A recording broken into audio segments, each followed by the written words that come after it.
A 5-day weekend is coming to an end for thousands of kids across Green Country after many schools canceled classes yesterday and today. There are a few smaller districts closed or in distance learning tomorrow, but most schools will go back to normal tomorrow.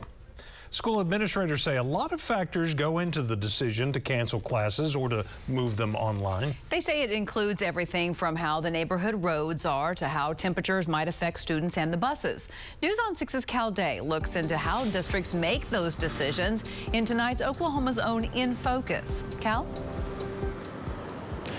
Craig, students here in Jenks today met online instead of in the classroom, but just a few miles down the road in Bixby, those students didn't meet at all, instead taking part in a traditional snow day. These Bixby buses are cranking up, but there isn't much of a workload since school is out. Instead, the district's maintenance team is testing the buses to make sure they can run tomorrow. The frigid temperatures take a toll on transportation. That fuel can gel up and gum up the works, and buses can stop along their route. Superintendent Rob Miller says district officials traveled the bus routes to check out conditions. That information plays into decision making. Most of the main roads were fine, but it is those small neighborhood roads, the rural roads, especially in southeast Bixby, that can get pretty treacherous.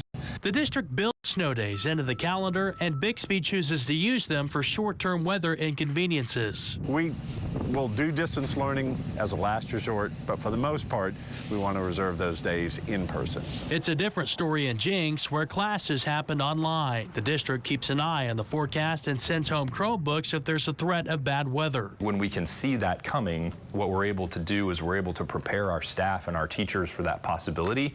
And the nice thing is we're able to send home devices with most of our students as well. Jenks has snow days, but they try to keep them so they don't have to make the days up later. The district says the dangerous temperatures played a big part in the decision to pivot. We have a fairly open campus at our high school where kids have to walk between buildings, and so thinking about things like temperature and wind chill, all of those things come into play. Bixby superintendent says if the forecast showed a major weather event like a blizzard, then they'd go ahead and send home those Chromebooks and do a couple days of virtual learning.